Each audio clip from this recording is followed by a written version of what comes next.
નમસ્કાર ખેડૂત મિત્રો, તો આપણે અત્યારે મતલબ 2025 અને નવેમ્બર મહિનામાં એક જે પ્રગતિશીલ ખેડૂત છે અને જેણે 2025માં આપણી બાયોફિટની જે રેન્જ છે, જે તમને એકવાર બોટલ બતાવી દઉં, એનપીકે ઝિંક સેટ વામ, આનો ઉપયોગ આ કેળમાં કરેલો છે. પહેલાં તમને લાઈવ શૂટિંગનો પ્લોટ છે એનું બતાવી દઉં છું, જ્યાં સુધી મારો હાથ ફૂગે ત્યાં સુધી.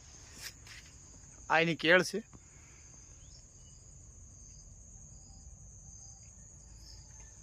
આ એનું પ્લોટ છે આખો. ઓકે, હવે ખેડૂત સાથે ચર્ચા કરીએ કે એમાં શું એને ટ્રીટમેન્ટ કરી છે, તો મતલબ એને આવું સરસ મજાનું પરિણામ મળ્યું છે. અને આ કેળ છે એની તમને નીચેથી લઈ જેટલી મજબૂત નીચેથી હોય ને એટલું ઉપર ફ્લાવરિંગ એનું સારું થાય અને એની ગ્રીનરીની લાઇટ એ તમે જોઈ શકો છો, એકદમ સરસ મજાની. નમસ્કાર, તમારું નામ, ગામ અને મોબાઈલ નંબર બોલો ને. મારું નામ છે ગોયલ કૃષ્ણ કુમાર માનભાઈ, ગામ છે નગડલા, કોડીનાર તાલુકો, ગીર સોમનાથ જિલ્લો. મારો મોબાઈલ નંબર છે 9737228622. મેં આ પ્લોટ લગાડ્યો તો છે ને એના ફિક્સ 4 મહિના છે, 120 દિવસનો થયો છે આ પ્લોટ અત્યારે. અને શરૂઆતમાં જયારે સોપણ કર્યું ત્યારે સ્ટીમરીઝ છે, સ્ટીમરીઝ ને એક નાખી ડ્રમમાં રાખી, એમાં છે ને સ્ટીમરીઝ જયારે સોપા છે બોળી બોળીને સોપતા જાય લાગટ એક ધાર એવરેજ પોટ આપણે કે પોટ બીમાં પોટ આપીએ એમ સ્ટીમરેજ ને બોળતા જાય અને એનો પોટ આપ્યો છે. એનાથી શું ફાયદો થયો? એનાથી ફાયદો એમ છે કે ઝડપથી વિકાસ થયો ને ફટાફટ મૂળનો વિકાસ ચાલુ અહીંયા છૂટી ગયા છે મૂળ.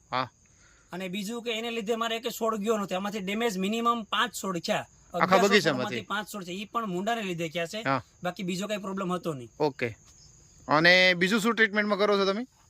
રેગ્યુલર સ્ટીમરીજ ના સ્પ્રે લીધા દર 10 દિવસે, અને પછી એનપીકે વામ સેટ એ બધું પિયત માં આપ્યું છે. હજી સુધીમાં મેં 4 મહિનાનું થયું, 2 વખત એનપીકે, 2 વખત ઝીંક અને 3 લીટર સેટ પાયેલ છે મેં.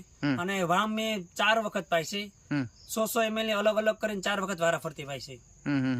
અને જરૂર પડે તો મેં કઈક બહારનું માર્કેટનું કેમિકલ અથવા તો પછી જીવામૃત છે એ પાવશું.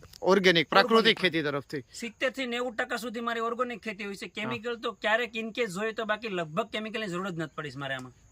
ખેડૂત મિત્રો, આ ભાઈનું કહેવાનું એવું છે કે બને ક્યાં સુધી 90-95% સુધી ઓર્ગેનિક ખેતી કરે છે, છતાં પણ કેમિકલ નથી ઉપયોગ કર્યો. તમે જોઈ શકો છો એની કેળ, આ લાઇટ જોઈ શકો છો. મારે તમને એનો બગીચો લાઈવ બતાવવો છે, અને કોઈને જોવો હોય તો અહીંયા મતલબ નગડલા આવી અને લાઈવ જોઈ શકે છે. આ લાઈવ બગીચો છે એનો. આ કેટલા 4 મહિના થયો ને? આ 4 મહિના થયો, અને 5x8 નો ગેપ છે, 5x8 ની સોફણી કરેલી છે એની. બાકી બધાને 5x5 એમાં ફરક દેખાય જાજો બધો. જો આ તમે એક પાન અત્યારે મતલબ સૂરજ ઢળવાની તૈયારી છે, છતાં પણ એનું લાઇટ અને એનું જે ગ્રીનરી છે, એનું પાન છે એકદમ મતલબ કોઈ જાતનો રોગ નથી, એકદમ તંદુરસ્ત છે. જો તમે જોઈ એવરેજ બધાનું થડ છે ને, આમાં એવરેજ બધાના 15-20 ઇંચ નું થડ છે, 15-20 ઇંચ નું. 4 મહિને 15-20 ઇંચ થડ એટલે પરફેક્ટ થડ કહેવાય છે એનું. એટલે પૂરેપૂરો સંપૂર્ણ વિકાસ છે, સંપૂર્ણ વિકાસ છે, કોઈ જાતનો કઈ પ્રોબ્લેમ નથી. તમને એવું દેખાય આમાં, આ તમે લાઈવ જોઈ શકો છો બગીચામાં, તમને ક્યાંય પણ કઈ પ્રોબ્લેમ દેખાય? કોઈ જાતનો કઈ પ્રોબ્લેમ નથી. નીચે જોઈ શકો છો અળસિયાનું પુષ્કળ પ્રમાણમાં વિસ્તા પડી છે. આ તમે આની અંદર જોઈ શકો છો, એકદમ જમીને એકદમ ભરભરી, મતલબ અળસિયા ઉપર નીચે આવવા જવાથી પણ ઘણી બધીને ફાયદો થાય છે. આ પણ જોઈ શકો છો, જેટલો હવા ઉજાસ લે એટલો મૂળનો વિકાસ થાય. મૂળનો વિકાસ થાય એટલે કોઈ પણ ઝાડ છે એકદમ સરસ મજાનું બને છે. કૃષ્ણકુમાર આપણી સાથે છે, તેને પૂછીએ તો કૃષ્ણકુમાર, આ મતલબ તમે મતલબ ઓર્ગેનિક નેટસપ કંપનીથી બધું સારું એવું રિઝલ્ટ લીધું છે, તો માર્કેટમાં ઘણા બધા ખેડૂત ઘણી બધી દવાની અખાતરા કરે છે, ટ્રાય કરે છે, તો તમે એના વિશે શું કહેવા માંગશો? મારી બાજુમાં મારા શાળાનો પ્લોટ છે, ગાર્ડનમાં 2-3 પ્લોટ છે, મારી સાથે 1 દિવસનું વાવેતર છે, મતલબ 4-5 દિવસનો ગેપ છે. ઈ અને આ બે તમે એક સાથે જોઈ જાવ અને જાણો તો તમને પણ ખબર પડે કે નેટસપ કંપનીથી શું ફરક છે અને કેમિકલથી કેટલો ફરક છે.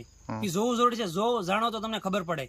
રૂબરૂ સ્થળ ઉપર આવીને એકવાર કેમ કહેવાનું છે ખેડૂતને કે રૂબરૂ એક વખત સ્થળ ઉપર આવે અને ખેડૂત સાથે તપાસ કરી લે તો વધારે અનુકૂળ આવશે. અને બીજા ખેડૂત મિત્રો આપણી દવાનો ઉપયોગ કરશે, કોઈ પણ બાગાયતી પાક છે, કોઈ પણ મતલબ હવે આપણે શિયાળુ સિઝન આવશે તો એમાં આપણી દવાનો ઉપયોગ કરશે તો એનું રિઝલ્ટ મળશે ખરી? 100% રિઝલ્ટ મળે છે. રેગ્યુલર વ્યવસ્થિત વાપરો 100% રિઝલ્ટ મળે ને, 110% રિઝલ્ટ મળશે. ઓકે, નમસ્કાર, આભાર.